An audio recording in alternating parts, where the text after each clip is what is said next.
इंसान को जिंदा रहने के लिए जैसे खाना पानी चाहिए, वैसे ही रोमांच की ज़रूरत होती है।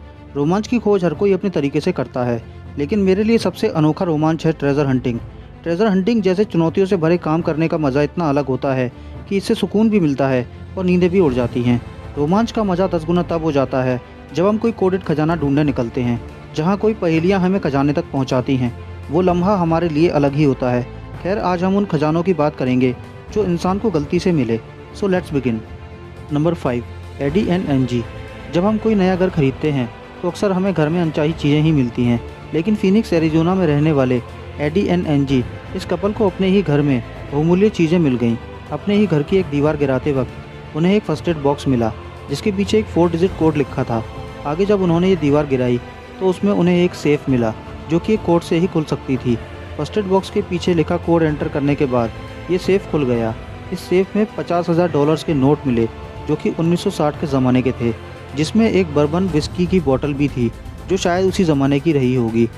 ये ट्रेज़र यहीं ख़त्म नहीं हुआ। इसमें एक किताब मिली जिसमें एक इंसान की ब्लैक एंड वाइट तस्वीर थी और एक मैप था जिसमें मेसा एरिजोना की लोकेशन पर क्रॉस मार्क हुआ था।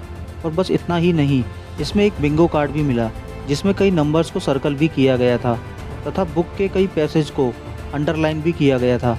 जाहिर था कि ये एक कोडेड ट्रेजर मैप था जिसे ये कपल डिकोड नहीं कर पाया। जितना इन्हें मिला ये उसी से खुश हो गए। Number 4, gold bars found inside a tank.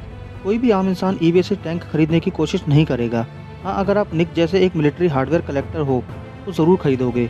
निक पेशे से एक हार्डवेयर कलेक्टर हैं जिन्होंने कई पुराने मिलिट्री टैंक्स को खरीदकर उन्हें नया बनाकर ज़्यादा कीमत में बेचा है। निक ने ईबे से एक पुराना सोवियत T-54 टैंक $37,000 में खरीदा। निक को लगा कि इस टैंक की मरम्मत करके इसे फिर से नया जैसा बनाकर थोड़े ज़्यादा पैसों में बेचा जा सकता है। जैसा कि हर एक टैंक खरीदने के बाद निक टैंक के पुराने पुर्जों को अलग करता है, कुछ ऐसा ही काम इस टैंक को लेकर चल रहा था। निक पुर्जों को अलग करते वक्त ध्यान दे रहा था कि इसमें फटने लायक कोई एक्सप्लोसिव बचा ना हो।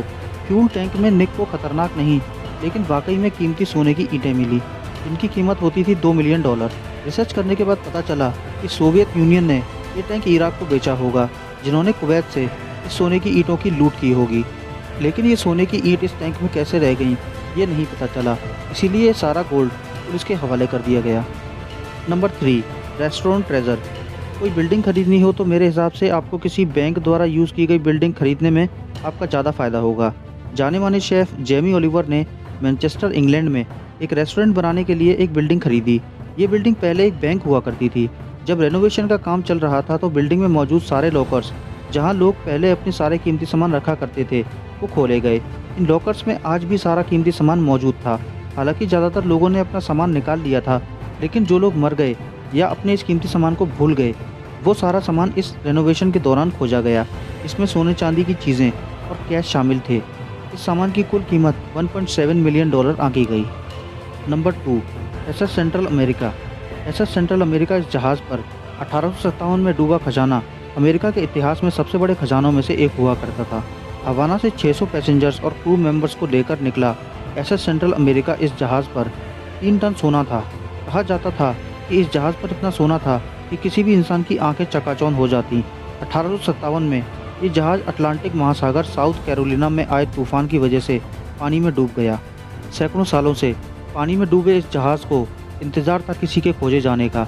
आखिरकार टॉमी थॉमसन, इस ओहियो स्थित इंजीनियर्स की टीम ने 1988 में समुद्र में 7,500 फीट नीचे इस खजाने का पता लगाया।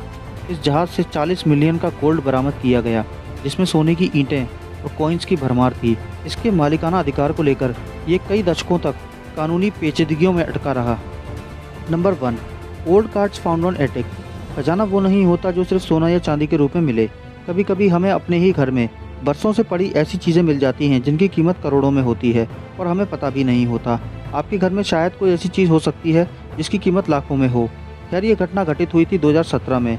एक लड़के ने अपने अंकल की मौत के बाद घर संवारने के लिए अपनी आंटी के घर काम में हाथ बटाने के लिए चला गया। घर में पड़ा कचरा साफ करके घर को थोड़ा अच्छी तरह सेट करना था। इसी के चलते ये दोनों कुछ पुरानी अलमारियाँ साफ कर रहे थे। तभी उन्हें कुछ ऐसा मिला जिसकी उन्हें जरा सी भी उम्मीद नहीं थी। 1940-50 के दशक के फुटबॉल, बास्केटबॉल और बेसबॉल के कार्ड से भरे बक्से मिले। पुराने होने के कारण ये अच्छी खासी कीमत में बेचे जा सकते थे। 1948 का बोमेन बेसबॉल कार्ड सबसे कीमती यानी कि $5,14,746 में बेचा गया। इन सब कार्ड्स की कीमत मिलियन डॉलर्स में की गई। जिस फैमिली के लिए ये बस कचरा था वो और किसी के लिए काफ़ी कीमती साबित हुआ। इन्हीं कार्ड्स की बदौलत ये फैमिली मिलीनियर बन गई। आज के लिए दोस्तों बस इतना ही। आशा करता हूँ कि आपको ये वीडियो पसंद आया होगा। अगर वीडियो पसंद आया हो तो उसे लाइक करना ना भूलें और आप इस वीडियो के बारे में क्या सोचते हैं मुझे कमेंट करके ज़रूर बताएं। फिर मिलूँगा आपसे एक नई वीडियो के साथ, तब तक के लिए नमस्कार।